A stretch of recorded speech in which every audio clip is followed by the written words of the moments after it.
All sports, all plays. All sports, all plays. All sports, all plays. 365, we making a plays. You talking the game, get you through the days. We're eye in the court, the dime in the lane. Variety topics never the same. All presentation, sports information. In the airways, taking the nation. All sport, all plays. They work in your faces. Grace up the field, so tie the laces. All sports, all plays. Network. All sports, all plays. Network. We on top of our game. All sports, all plays. All sports, all plays.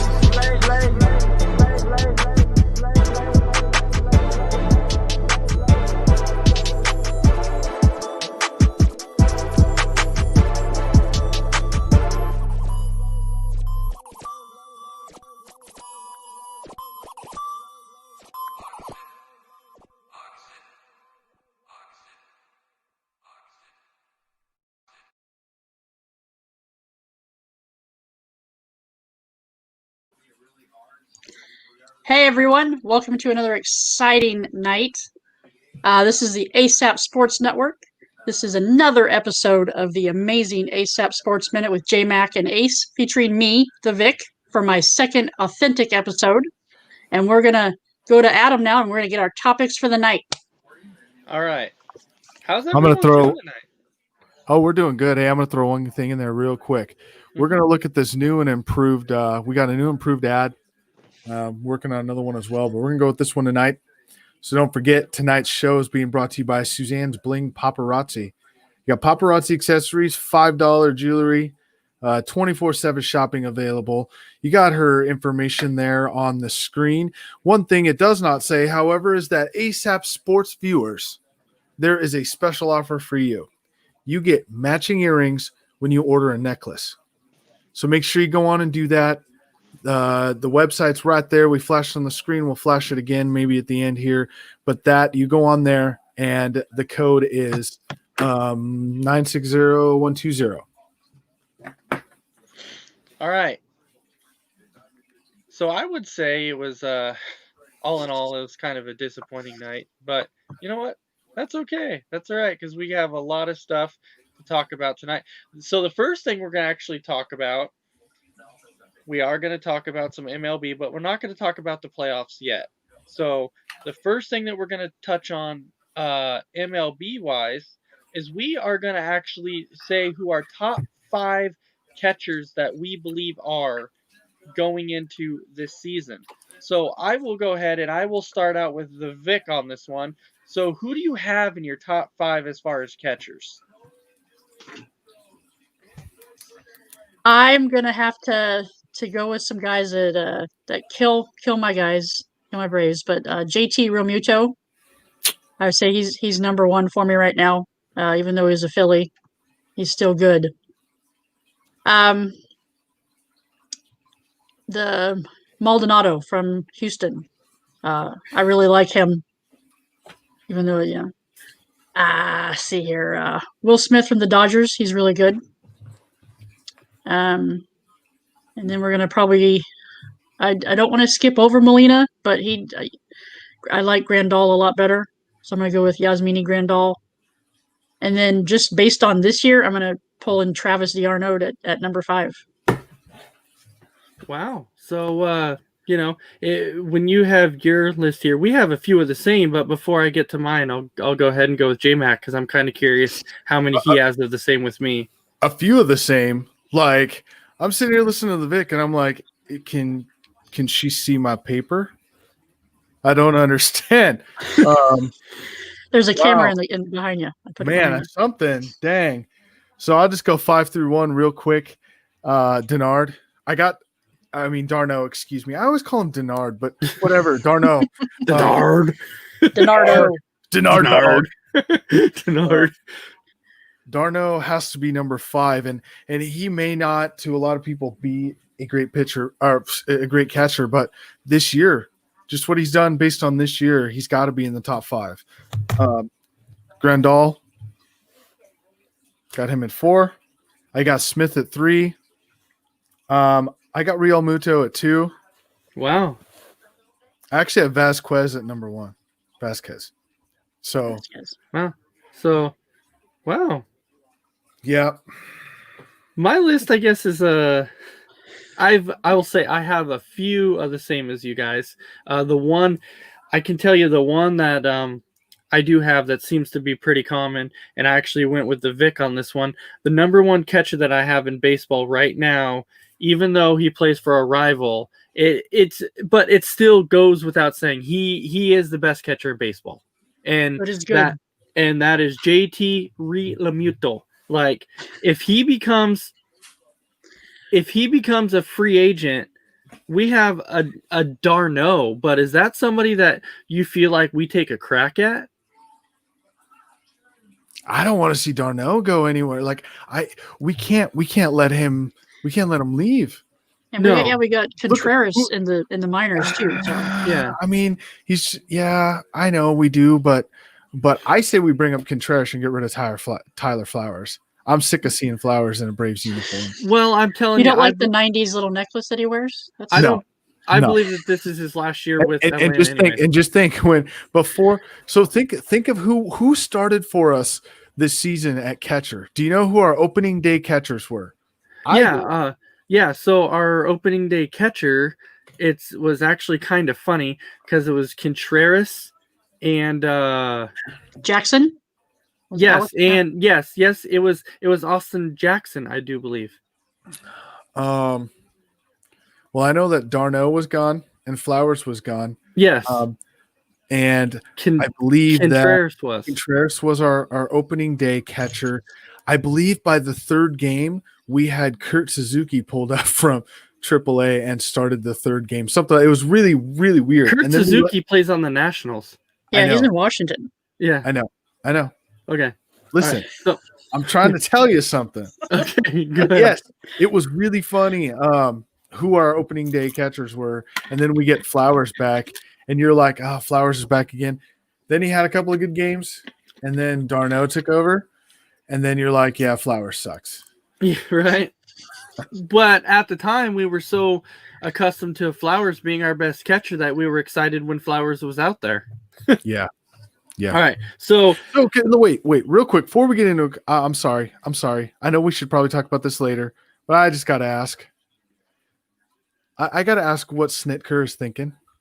Hold on. Yes, we will get into that when later. when you pinch hit Camargo for Markakis. We will get into that later. Don't worry. Okay. Let's save it for later, but just know that that's there.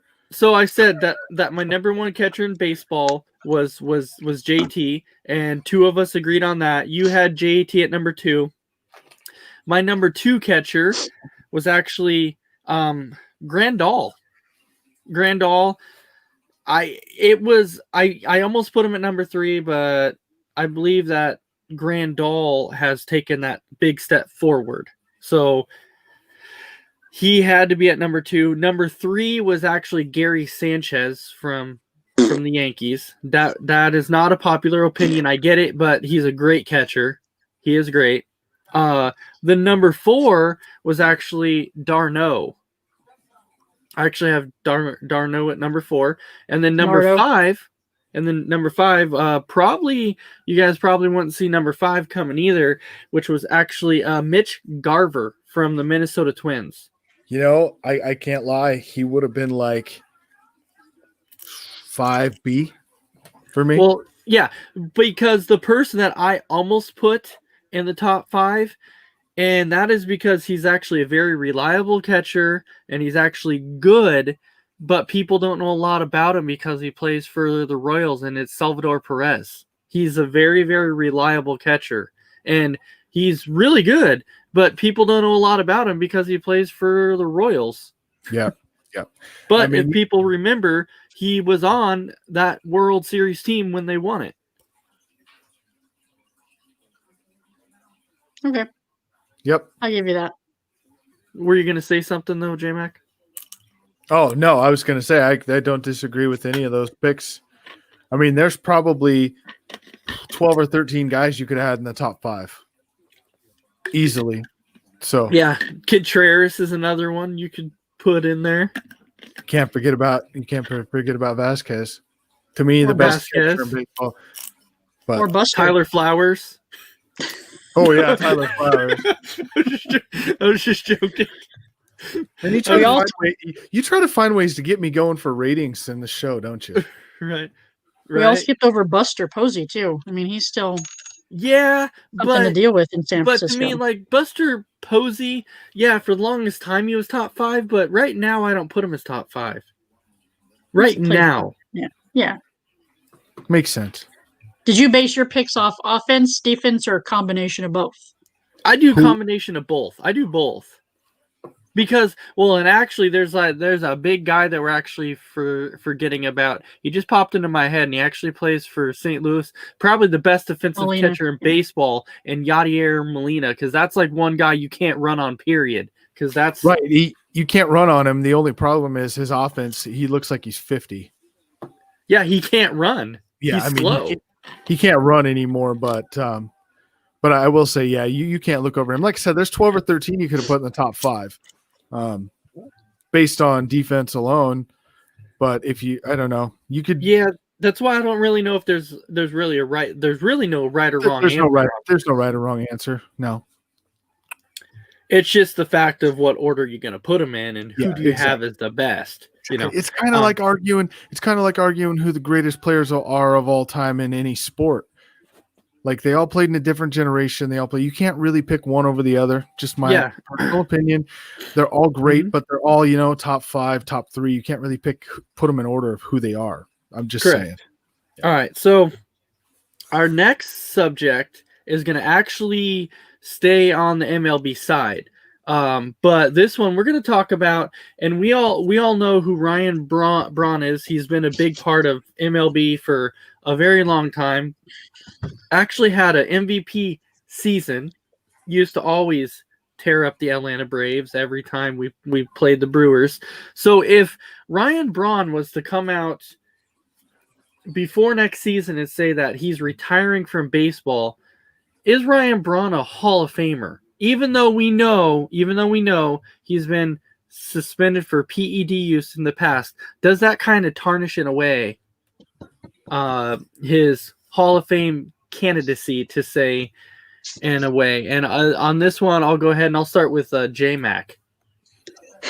Is Ryan Braun a Hall of Famer? Is that what you're asking me? Yes.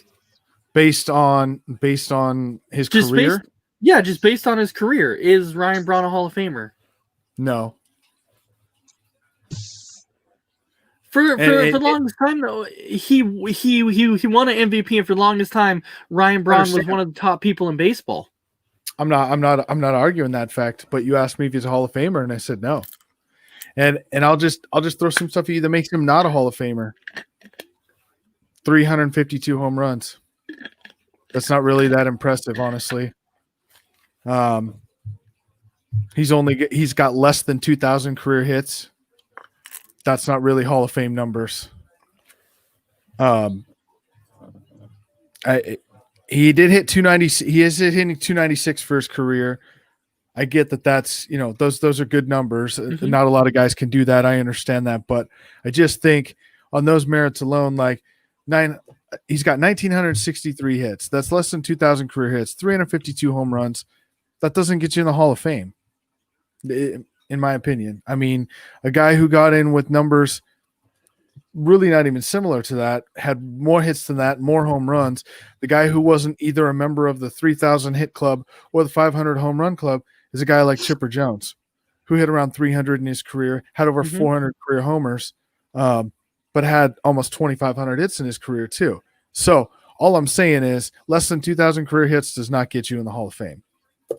So I am going to, before I let Vic go on this, Vic, this is a shout out to you. So I will say, Austin, hey, you know what?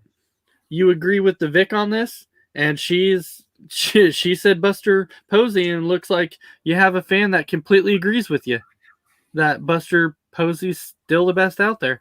But he's my favorite person right now. But he's not the best out there, though. He's really not. So sorry, Austin. Maybe to someone he is. Huh?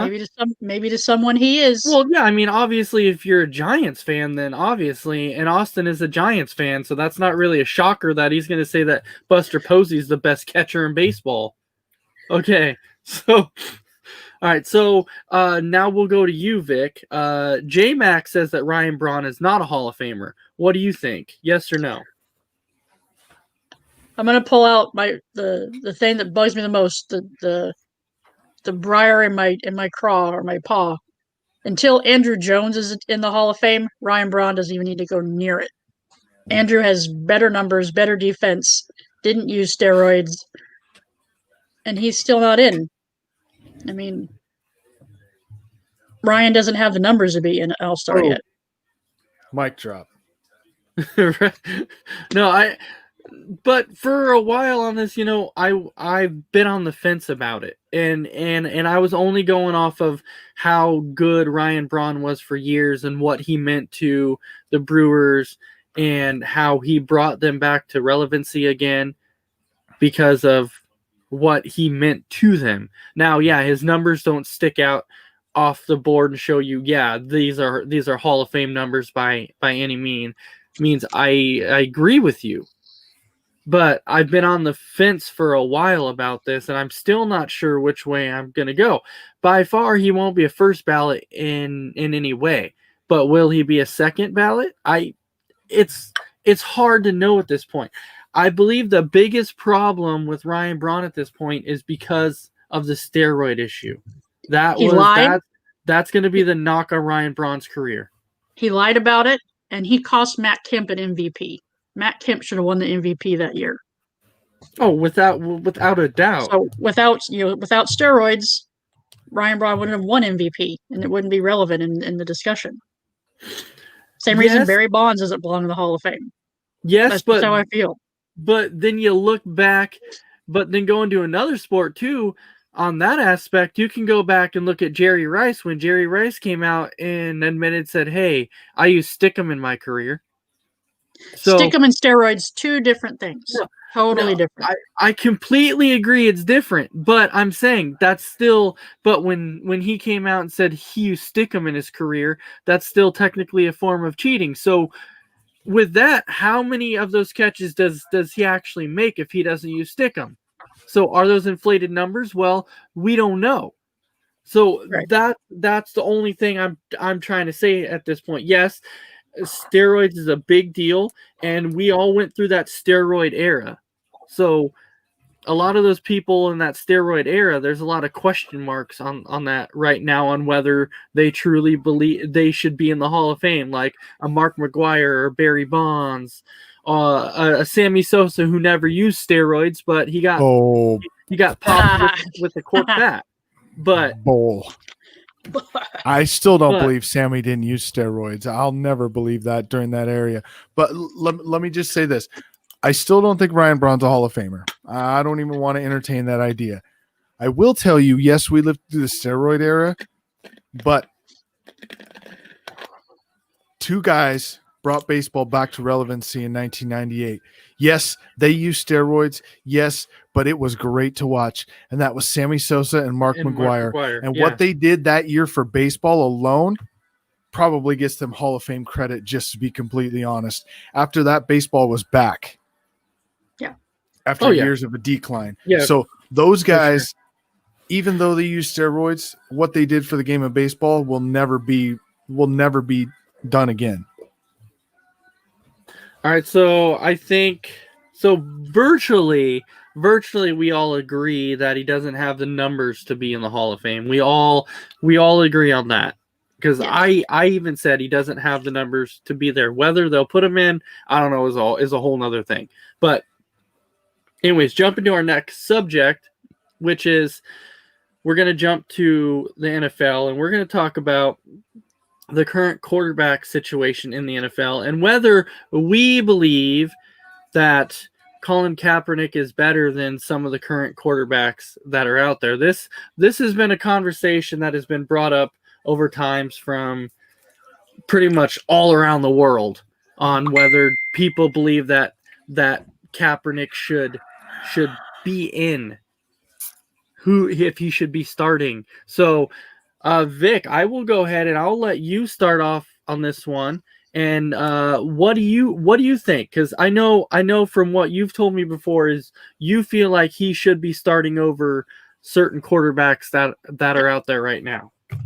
Yeah, I did a lot of research on this, and then I left it all at work, so I had to redo it when I got home. So, right now, Ryan Tannehill and Ryan Fitzpatrick and Andy Dalton are 3 quarterbacks that are going to be starting for 3 teams that are Titans are basically riding Derrick Henry. That's what they're doing. Fitz magic only lasts usually about 8 or 9 games a season, and then it's gone. Based on numbers, ratings wise, rushing wise, Colin is better than all 3 of them. I think Andy Dalton has a career rating of 89.6, and Colin has 87.8 with less years. But he also brings in the rushing factor that Andy Dalton doesn't bring. Tannehill is 94 rating, and then Fitzpatrick is at 81. So, I mean, I don't care, Colin didn't kill anybody. He didn't beat anybody up. And he should be in the NFL. He should be playing for somebody. I mean, you had, Kareem Hunt. He's playing, and he did some stuff that wasn't so great, but he's still in the league. He wasn't exiled.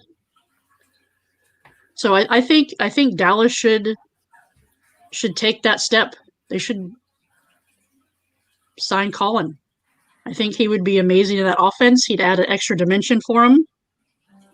And it wouldn't be for a career. It'd just be for, whatever's left of the season with Dak out. He's a much better choice than Andy Dalton is. That's just, I don't know. I think he deserves a shot. I think he would do really well. All right, so I'm going to give a shout out to Doug Noakes quick because Doug Noakes said that he actually agrees with J-Mac on the Sosa and McGuire things because Bonds already got his reward with the inflated numbers in the record books, which, you know what, Doug, that is a complete true statement. There's people that have said out there that Barry Bonds is the greatest baseball player of all time, but I want to know how you can put him in that category with the steroids that he's used. Because look at him from the time he first started to how big he got over time. I mean, come on, honestly. I appreciate the shout out, Doug. By the way, I will tell both of you sitting right here, I am very versed in baseball. Ace knows a lot about baseball. Vic, I'm sure you know a lot about baseball, but I have never met a guy in my life that knows more about baseball, the history, the ins and outs, the nuts and bolts of the game than one Doug Noakes. And I'm trying to talk him to coming on the show at some point to talk baseball because I want to pick his brain about what he knows. This is the smartest guy about baseball I've ever met in my life, and that's no joke. So I appreciate the shout out, Doug, and thanks for watching. All right. So moving on from what Vic was saying there. So Vic, going back to the Kaepernick thing here, and when Kaepernick was in the league, it has nothing to do with the oppression and the kneeling of the anthem. When Kaepernick was in the league, I was actually never a real fan of Kaepernick. I never was when he was a quarterback, because my problem with Kaepernick when Kaepernick was a quarterback is he never really focused on the true art of wanting to pass the ball. He was more focused on being a running quarterback. And that to me was kind of a problem. So yes, he's better than some of the current quarterbacks out there. Like, he could go in right now and play for the New York Jets and do a lot better than what they're doing now, without question. I think pretty much any quarterback in the league could go in and get the starting job for the Jets at this point in time. There's a lot of quarterbacks that could go out there and get a starting job for the Giants. Heck, yeah. So there's several people that I would take out and put a Colin Kaepernick in. Do I believe he's a great quarterback? No. I believe he's average, and I believe he's better than some of them that are there, but he's definitely not somebody that I would start a franchise with. And it has nothing to do with the oppression or anything. It's just it's about his talent on the field and his skill level. And Right. I mean, I just don't know. I just don't feel like he's a lot better than a lot of the quarterbacks. He's better than some, but he's not better than a lot. right. And I was never a Colin Kaepernick fan. I'm just saying the guy's got a lot of talent that in the league right now, he's better than quite a few starting QBs. I wouldn't disagree with that statement. And I just think at that all. someone needs to step up and give him a shot. And trust me, I agree with that aspect. He is better than some, but he's not what you would call a great quarterback. So here's what I'll say, and I think this is my issue, and I don't and don't get me wrong when I say this, Vic and Ace and anyone watching. I want everyone to understand. When I turn on sports, I want to be entertained by that sport. I have no interest in hearing about who you're voting for. I have no interest in hearing about what problems you think need to be fixed in the world. I don't care. I want you to entertain me for what you're being paid to entertain me with. You're not paid to tell me your opinion. You're not paid to tell me what I'm supposed to do or which way I should feel about something. You're paid to entertain me. And that's my biggest problem with someone like Kaepernick. And I am not saying the guy did anything wrong. Don't get me wrong. Whatever. That was his stance. Cool. No problem. Do I think he's better than some quarterbacks in the NFL? Absolutely. But I think also that if you're going to give him a shot, you give him a shot. You tell him, look, man, no one really cares what you have to say. Just shut your mouth and play the game. And that's how I feel. I felt the same way when basketball did we're boycotting the games. Fine, I won't watch it. I don't care. So, because you're not going to sit there and tell me as an athlete that makes millions of dollars a year that you feel what these people are going through when they're oppressed in America. Okay, I don't want to hear it because it's not true. All right, so Austin left a comment out there that said, "Sorry, but Kaepernick was only good, in my honest opinion, when he came out of Nevada." And you know what, Austin, I agree with that. His first 1 or 2 years in the NFL, yeah, that was his best years. But once the NFL team started to figure him out and realizing what he did as a quarterback, that's when his numbers started to slowly dwindle down, because teams started to figure him out and realized, hey, if we put a spy on Kaepernick, he's not the best thrower of the football. And everybody knew he was not the best thrower of the football. He did not have the greatest arm talent we've ever seen. So people could focus on slowing him down, running the ball, and that's how you would beat him pretty much. Yeah, I totally agree. All right, so does anybody else have anything left to say on that topic? No. Nope. Okay, so the next topic we're going to touch on here, and this is actually a interesting topic because I'm kind of curious to see the route you guys went down with this topic, but we're going to talk about the top father-son duos in sports. Now, I'm curious exactly the route you guys went down and what sports you chose. Hold on here. So, J-Mac, I definitely love sports, but you do have to realize that move was to bring attention to the problems that's going on into the world, and most of the players do know how it feels to be poor because they grew up poor. Okay, but that's not something that I really want to touch on at the moment because we have other stuff that we need to talk about. So, going on from that, so you know what? I haven't started one yet, so I'll go ahead and start out on this one. This is kind of interesting. I kind of went over multiple sports, so I didn't only pick one. I went over multiple. The first one I did was number 5, and I don't know if you guys will agree with this or not, but I actually went with the Mannings. Not only Archie and Peyton, but I went Archie, Peyton, and Eli Manning. Because it was the father and sons duo. And that was, they had 4 Super Bowls as brothers. Archie, come on. We all know the situation that Archie was put in his career on the Saints. Yeah. That's not his fault. He was put in a bad spot. He played for a horrible team. He was sacked so many times in his True career story. that he couldn't stay on the field because he was always getting sacked. Number 4, I went with Ken Griffey Sr. and Jr. That was my number 4. What they accomplished in baseball was incredible. My number 3, Dale Jr. and Dale Sr. I had to put them in there because what they did in racing, they revolutionized racing, and I'll tell you that now. They changed the art of racing. Number 2, Bobby and Brett Hull. I don't know if a lot of people are familiar with them, but they were awesome hockey players. They were 2 of the best that you will ever see out there. My number 1, and people are going to hate this because it's not going to be an honest, and we just talked about it, and I know his numbers are inflated. I get it because of the steroids, but it was Bobby and Barry Bonds. You have to, just based off the numbers and because of what it says in the record books. And do I believe his numbers are inflated? Well, yeah, absolutely. But, it is what it is. So that's the 5 that I have. So with this one, I'll go with J-Mac. I'm curious to see if you have any of the same that are mine, and I'm sure you probably do.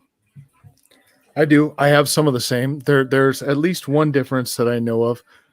For me, number 5 was Griffey Sr. and Jr. I think Jr. was an all-time talent, generational talent for sure. Sr. wasn't a bad player himself. And that day that they both hit a home run in the same game, that'll never be accomplished in sports ever again. Right? That's never going to happen. So that was unreal. Got them at 5. I actually had the Hulls at number 4, which surprised me that you got that one. Actually, I was waiting to see if someone was going to go hockey with that. I did, and I'm glad you got that one. I had the Mannings at 3. At number 2, I have one that everyone forgets about these guys, but they all played, and there was like 4 of them. There was the dad and 3 sons that all played baseball, and that was the Alou family. Moises Alou and Felipe Alou, yeah. Like they all played, and they were all very good players when they played. In my opinion, I just didn't think they had the numbers to. And that's that is your opinion, and that's okay. Yeah. Just me, I just thought they should get a shout out. I got probably a little high at 2. I agree with that, but the Alou family, and I actually had Earnhardt Sr. and Jr. at number 1. And I'm not upset with that. You definitely could have put him at number 1 because people may not be fans of NASCAR, but I don't think people realize what these 2 accomplished on a racetrack as a father and son. What they did on the racetrack was absolutely phenomenal. Something that you'll probably never ever see ever again. Absolutely. So now we'll go over to Vic. I'm really curious what she has. There's some that are familiar, and then there's 2 that aren't. At 5, I got the Mario and Michael Andretti. Oh man, I was gonna put them in there, but oh man. Yeah, shame on you. 19, I have Bob Brett and Aaron Boone, the Boone boys. Mm-hmm. Can't forget about them. Then we got Ken Griffey and Senior and Junior. I mean, you can't not put them in there. Yeah, there's no way. Mm-hmm. Then I kind of went away from human and went with Man of War and War Admiral because they're father and son. Hey. So horse racing. You didn't say it had to be human. No, we did not. That's completely fine. That's mad respect right there. Yeah. And then number 1 is Bobby and Brett Hull. I mean, there's hockey elite, man. So. I just got to say something real quick. Vic, I keep getting asked. Like, you brought Vic on to the network. Uh-huh. What does she bring to the network other than being a female analyst? Right there. Anyone watching now, that proves to you what she brings to this network. She knows what she's talking about. And She knows what she's talking about. yeah, and honestly, Admiral, I'm not even upset about that, because that was something that I felt like could have been in the top 5 also, but I didn't go that route. And Mario Andretti, woo. See, so this is what I'm saying. So then Doug comes in. Doug I- comes in with a comment like this. You got to see this one, Vic. You all thought you might have thought I was a little off or talking him up a little bit. This is the kind of stuff he knows about.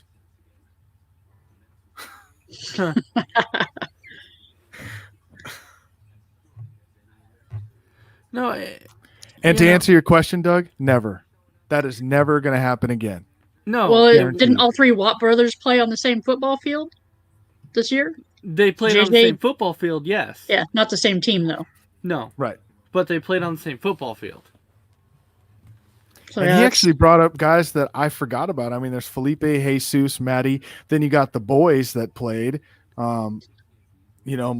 And yeah, he's going to come up with all the names here in a minute. I know it. So those top 5 picks, there's a few of them in there that we basically had together. The Brett and Bobby Hall, obviously those guys are top 5. Junior and senior for Griffey's, absolutely, man, you gotta have them in the top 5. I don't remember, Vic, did you have the Mannings in there? no, I'm they were really number curious about this. 6. I'm They were really 6. curious about this. How could you She not said put? 6. Yeah, They I'm were just 6. curious. If you had to take somebody out and put the Mannings in, who The would Boones. you have taken out? Huh? The Boons. The Boones? Yeah. Yeah. Because I was surprised you put them in your top 5. Well, I switched them when you guys went Manning. I'm like, I don't want to put Manning in there too because they've already called that. You got to bring attention to some other ones that are out there. No, yeah. No, I get it. Oh no, yeah, I'm a big Manning fan. All the Mannings, so yeah. Yeah, we just all know that Archie got the crap end of the deal on that. And then we're all waiting to see what Arch Manning is going to do. That's gonna be big. Arch Manning. All Arch right. Manning. So the next topic we have is we actually are going to go to NHL. So we're going to slap the puck around a little bit here, and we're going to talk about the top 5 biggest draft busts in NHL history. So I will tell you, this is my topic, and I did my homework. So I've gotten all this written down, and I've got some numbers that are going to blow you guys away. You think there's been some bad drafts in the NFL? Oh no, there was some bad drafts in crap. there was some bad drafts in hockey. I'm not denying that in any way. There was some horrible drafts. I'll tell you, my hockey. 3, 2, and 1. Like, I even have comparisons as who was taken after them and the kind of players that were taken after them. And I'm telling you, I was like, these GMs should have been fired the day they made that pick. Right. Okay, so I will see if you're going to agree with me on my top 5. So my number 5 that I have is actually Patrick Steffen. He was my number 5. And the only reason I picked Patrick Steffen is because he was the first overall pick to the Atlanta Thrashers in 1999, and he only had 188 career points in 455 career games. That's not As the number one impressive. pick. As the number 1 pick. That is not impressive at all. When you're the number 1 pick, man, that's not even living up to the hype of how good you're supposed to be. My number 4 was Scott Sissons. He was drafted 6th overall in 1990 to the Islanders. This is the crazy part. The dude was drafted 6th overall and he played in 2 career NHL games. 2 career. So you could almost put him, and the only reason I didn't put him at number 1 is because he wasn't drafted number 1 overall. He was drafted number 6. And then number 3, I'm sure, J-Mac, you'll probably agree with me on this because you probably know where I'm going with this, is Daniel Dorr. Quebec.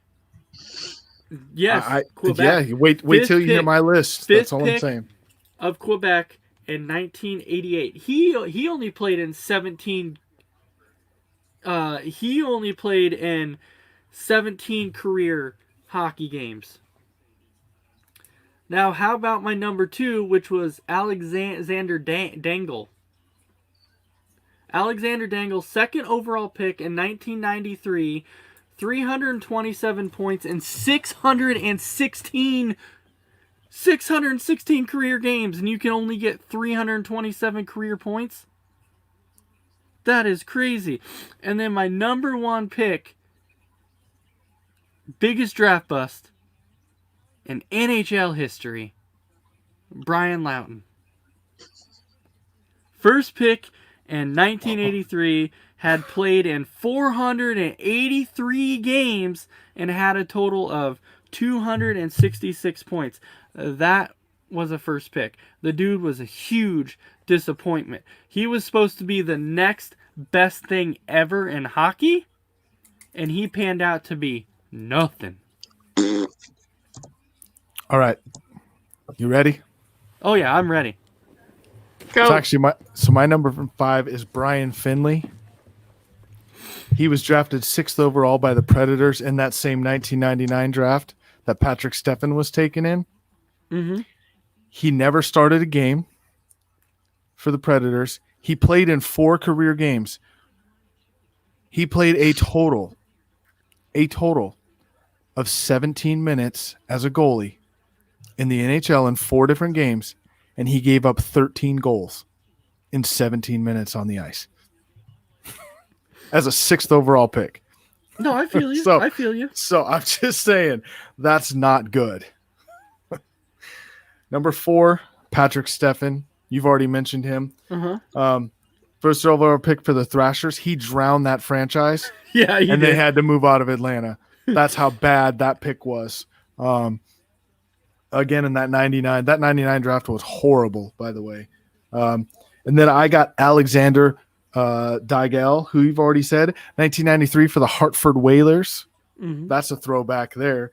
But here's what I also have on Alexander Digel. Do you know who was taken after him in the draft? Listen to these names. Pronger was taken 3rd overall.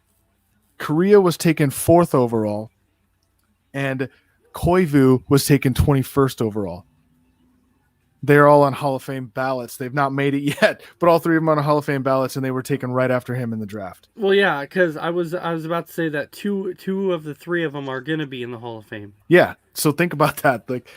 And again, the 327 points in 616 career games, and those 3 guys were taken after him. Number 2, I have Daniel Dorr there, 1988 for the Montreal Nordics. Yes.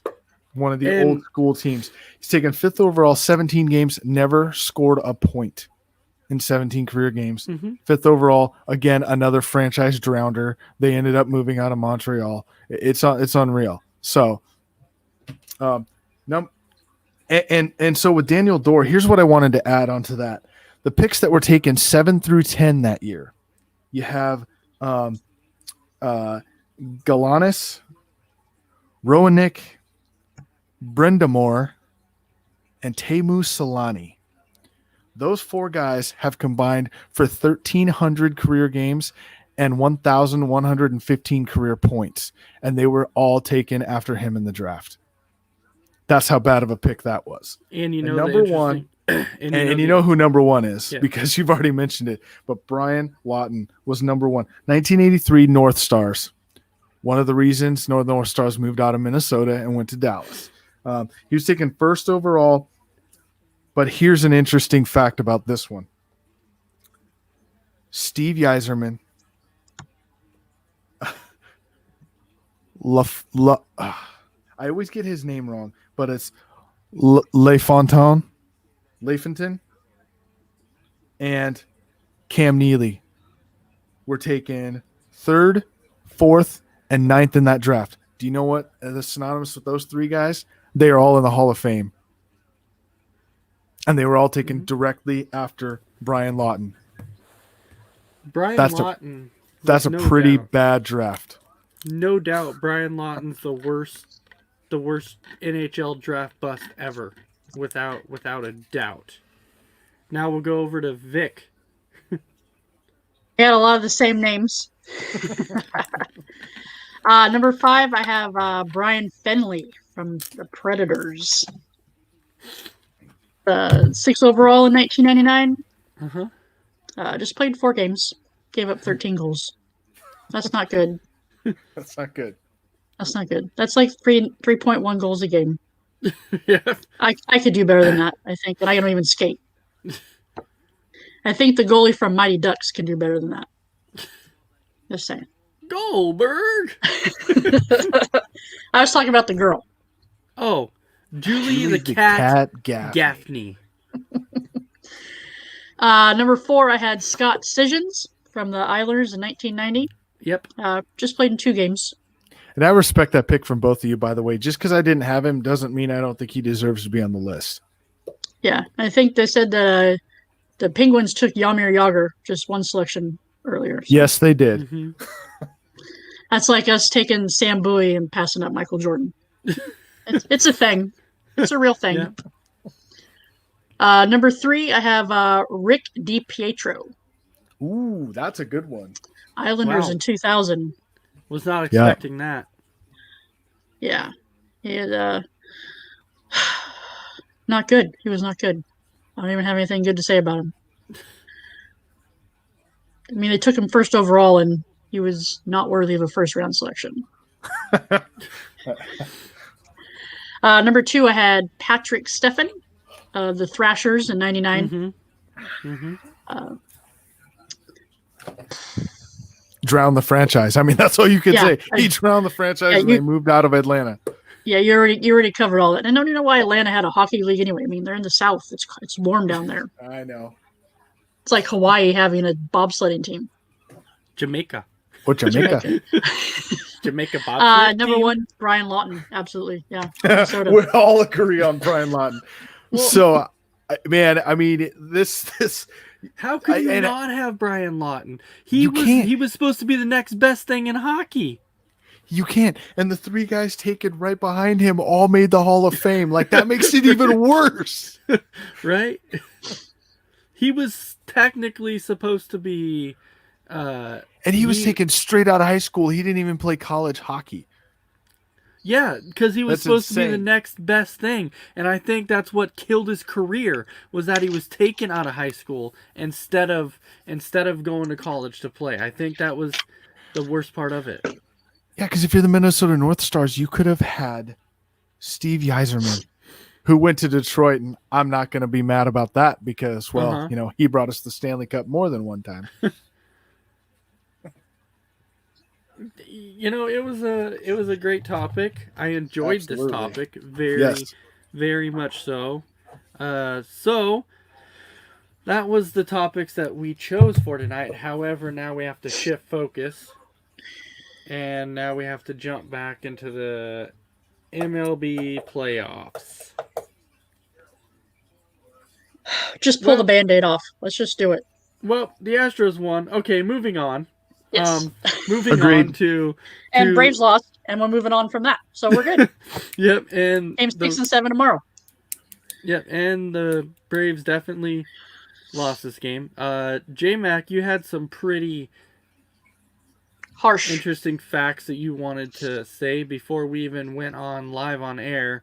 You were kind of giving it to Snitker pretty hard in this one. You mean for pulling AJ Minter in the 3rd inning? I don't understand. I still don't understand that one. And why? Can someone explain to me why would you pinch hit Markakis and you bring in Johan Camargo? So I don't understand. He's got a cool nose ring. So Snitker likes the nose ring. Right. That's got to be it. Listen though. I have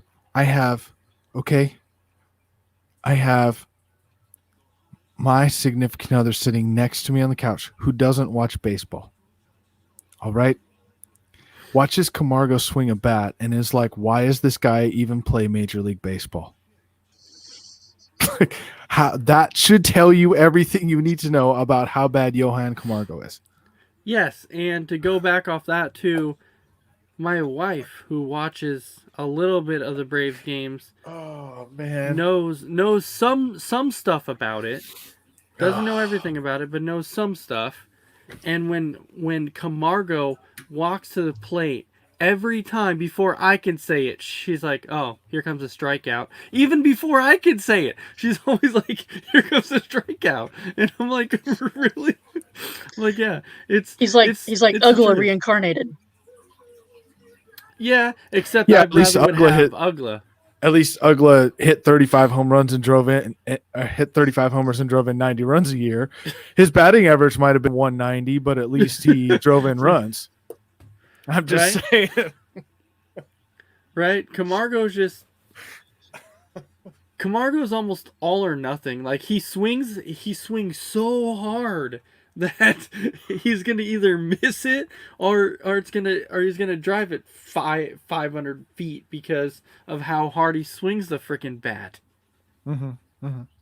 He has a lot to learn, and I know the reason why Snitker likes him is because of the simple fact that he's got a decent glove in the infield and he's got a rocket of an arm. That's the only reason he likes him. He's got a cannon for an arm. That's no question. That's the only reason he likes him is because of his defensive skills.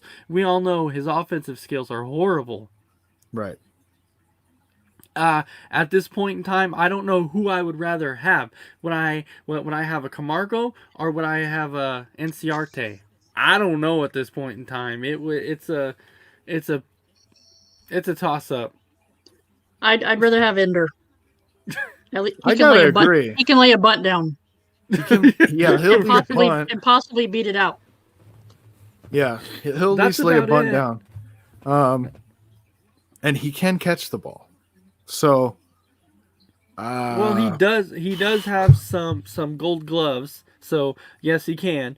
But we all know he's not winning a Silver Slugger anytime soon. He's not winning a batting title anytime soon. That's for sure. Those are like the two guys that I'm like, please don't ever put them in the lineup. And I was actually happy today when I saw the lineup and realized that Camargo wasn't in it. Yeah. Joke's on you. He got in. He got in. Yes. Like, I just messed with you. Hey, did anyone else think Webb was going to get kicked out of the game on that? Oh, on he that was foul pretty tip. mad. He's like screaming at the umpire. That's a foul ball. I'm just like, dude, chill. You're gonna blow a gasket and get kicked out of the game. You know what though? What the crazy thing is I give him props for being able to see that was a foul ball. Yeah, like that's I don't true. know how he knew that was a foul ball. I'm like, how the heck did you even know that was a foul ball? How could you not? I don't know. It like from the angle I saw at first, in live time, it looked like it hit his hand until it showed on the replay. I'm like, holy crap, Webb's right. That actually hit the nub of the bat. And I'm like, how in the heck did he see that? I don't know if he saw it or he heard it because these guys have been doing it so long. I think they can hear the difference between hitting flesh and hitting the bat. That's a foul ball. Yeah, I mean, that's how about probably part that cell of it. job? How about that cell job though that Taylor was doing on the Dodgers? Yeah, oh, that was a cell job right there. Man, that was like a classic. That was like a classic James Harden flop. Well, and that's what that was. Actually, what I go back to on that one too, on the cell job of the oh my hand. Think back 2 games ago with Justin Turner in the batter's box when he sticks his foot out and kicks the ball, and the umpire's like, "You get first base," and I'm like, "What? He gets first base? He stuck his foot out. You're giving him first base?" Yeah. And then on the replay, they still gave him first base, and I'm like, "Are you kidding me?" That's all you got to do. I can get on base every time. He stuck his foot out. He's got to kick it. I mean, that's almost like a. Didn't this guy used to pitch inside Dorn? Get a bat and step into one. Like, anyone remember that movie? Major League. But we know tomorrow is going to be huge because it is Bueller versus Against Max Fried. Fried. Yeah. Bueller. It's Ace Bueller. against Ace tomorrow. And we used 7 pitchers today, so Fry. Fried has to give us 6 or 7 innings. Well, I have a feeling he will. Like, the series is going to have to end tomorrow because we do not want to go to 7. We do not want to go to 7. No, we don't want to go to 7. I'm telling you that now because I guarantee they are going to bring Kershaw out and for game 7. I think they probably would. On 2 days rest? Was it 2 days? No. He pitched yesterday. Yeah, so they would bring out, I'm trying to think. He did pitch yesterday. That is correct. I forgot he was scratched from game 2. So, Yeah. No, they had the rookie pitch in game 2. So he would probably be back out there. The cat guy. Unless they kind of do what they did today, what Atlanta did today with what they call the closer. And originally, I think Snitker's plan originally was to have Mentor pitch 1 inning. I think that was his original plan. And then when he came out and pitched well in the first inning, gave him a shot in the second, pitched well in the second, then pitched well in the third, and then they figured, okay, that's enough. He's pitched 3 innings. He did his job. Still was a bad call. I don't know because you do need him though, because you do need to save him. He is a bullpen guy, so his arm isn't stretched out like the starters are. So you gotta have him in your bullpen. That's why to me I'm like it was the right call to get somebody else in there because you need to save him. You do. You're not going to convince him. No, I know. And it's because through 3 innings, the guy had 6 strikeouts. He was locating the pitches. I get you need him in the bullpen, but you could have clinched the series tonight. Like, I don't know. I don't know. It just, I can sit here and second guess, and I'm not a coach. So, you know what? You have a harder job than I do, Snitker, and it's your call, man. It's your call. And that's my thing is like we've gotten this far with Snitker as manager, so obviously he's doing something right and he knows what he's doing. So my hat's off to Snitker for doing the job he's done this year. Yeah, I would have never imagined AJ starting a game. I was terrified. No, but he proved me wrong, and I like it. But he did phenomenal. He did. He lit it up. Today, he pitched great. First professional start ever. Yeah, it showed a stat that his last start was in 2015 when he pitched for Nebraska. Yeah, yeah. Like that was his last start before tonight. Anyone have restored faith in Josh Tomlin? You know, the funny thing is I never really lost my faith in Tomlin because every pitcher you have is going to have bad games and bad innings. It's just a given. It's going to happen. So Tomlin had that one bad inning against the Dodgers in game 2. He had that one bad inning. And tonight he came out and pitched well. Except the one that Pache had to catch over the fence. But he didn't catch. No, he didn't catch one over the fence. Yeah, he robbed a home run. No, he tried to rob a home run. He got one though later. Remember, he caught it and then sat down in center field. He didn't rob one though. He did. I'll show you the clip. Now you've done it. Now you've challenged. How do you not remember Challenge that? flag has been dropped. That was a great catch. Jeez. Oh, you know what might have happened on that one? No. What I might have remembered happened on that one was my son had distracted me and I walked back in and then I watched the replay on it. So I saw it on the replay. Yeah, That's what it happened. was a good catch. He caught it and then sat down in the outfield. It actually reminded me of Andrew Jones when he caught that one. He looks like Andrew Jones. He does. Speaking of that though, and I've gone back to probably the greatest catch that I've ever seen Andrew Jones make, and this, you guys may not agree with me on this, but the best catch that Andrew Jones ever made was his Spider-Man catch. Against the wall, yeah. Yes, when he put both feet on the wall, caught it over his shoulder with both feet. Yeah, his Spider-Man catch, probably the best catch I've ever seen. Yeah. I don't know. But- Edmund's catch was pretty good too. Huh? Edmund's catch over the Oh, shoulder diving was yeah. pretty good. Yeah, and when he laid out on the warning track too. Yeah. That Edmonds catch, yeah, that was crazy. So basically, what was your biggest, and I'll go to Vic on this one, what was your biggest takeaway about the game tonight? Oh man. It was painful. Yep. I would just say that, AJ was, AJ stepped up and owned it. Did great. Ozuna, everybody makes mistakes, but in the NLCS against the Dodgers, we can't make those kind of mental mistakes. So Snit needs to send everybody down and be like, if it's a fly ball, wait to run till it's caught, and then make them practice it. It was a good catch. So it was, and what they went back to on that one too, that they talked about, was that they went back to it and they said they believe why he did what he did was because he was trying to see, he was shielded and he couldn't see around, and so he was trying to look around at Betts in right field, and then he's like, okay, he caught it, and he probably thought he tagged up when he didn't, because he was shielded and he couldn't see. Yeah. It's gonna happen. That's right. We'll win it tomorrow in Game 6. So.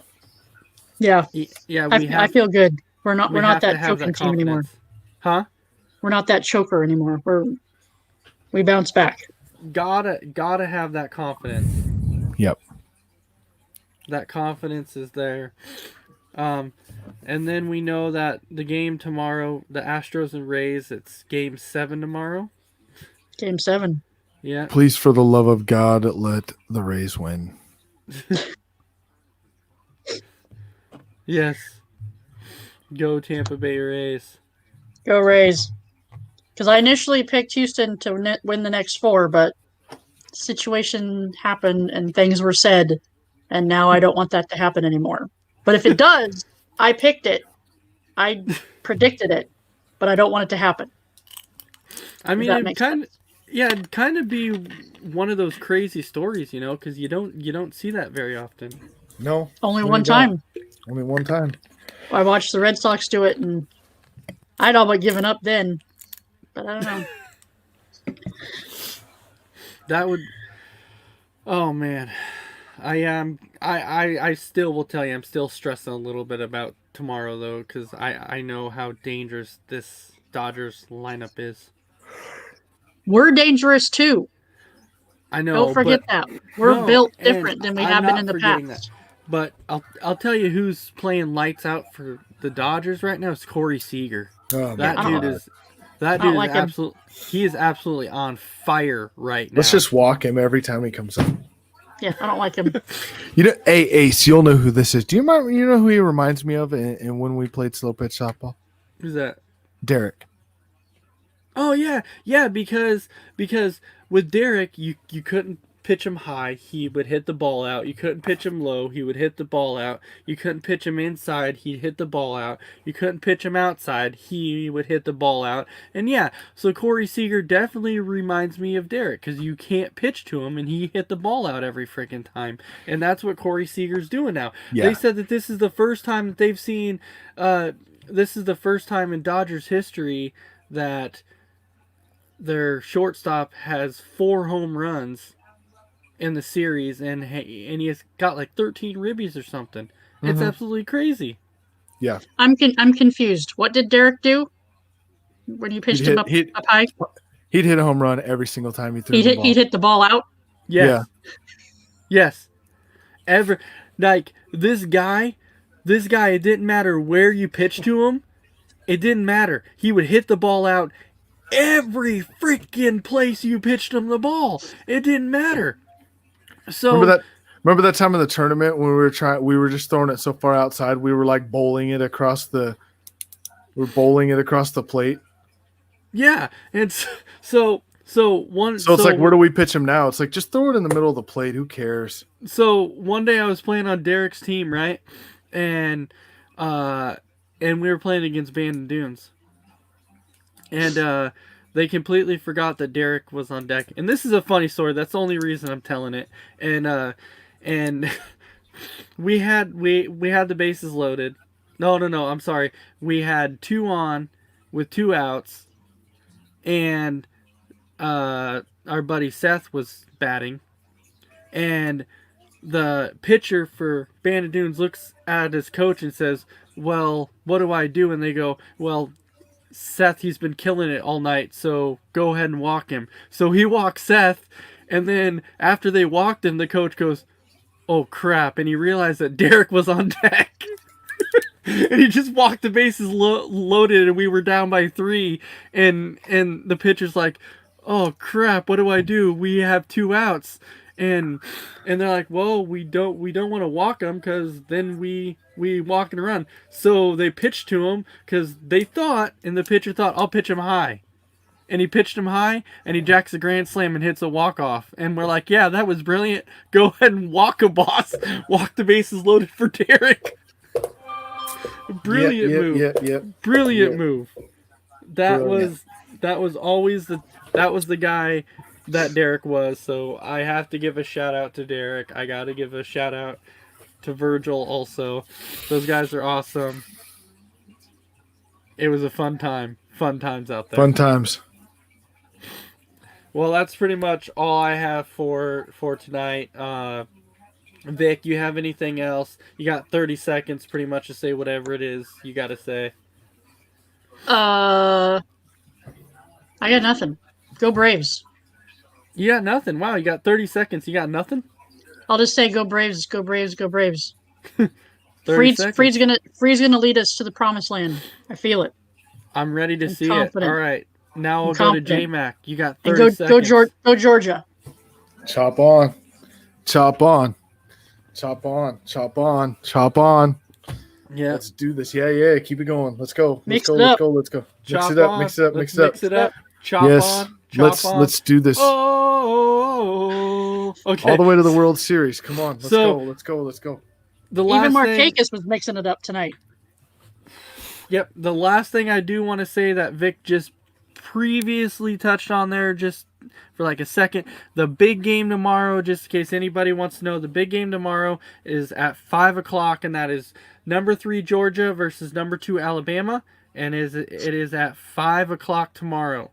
So, and I apologize to everyone who's not going to be able to watch our normal Saturday show to where we talk about college and NFL. Our show from Saturday this week was moved to tonight, but we'll be back next week on Saturday. So then our all Saturday football will be back, and we'll have our game balls back and our predictions back. That's right. All right. All right. So I got nothing else. I want to thank everybody for watching. It was a joy again with J-Mac as always. Thank you, the Vic, as we call her, the Vic. Welcome to the network. It was a joy to have you tonight too. And hopefully we can wrap up that Game 6 victory tomorrow and move on. We're going to mix it up. We're going to stir it up. We're going to chop on. We're going to say, oh, and then we will see you guys actually Sunday morning. There will not be a show tomorrow, so keep that in mind. But there will be a pregame on Sunday. And I'll see y'all Monday for the Monday night wrap-up. So, everybody take care and have a fantastic night.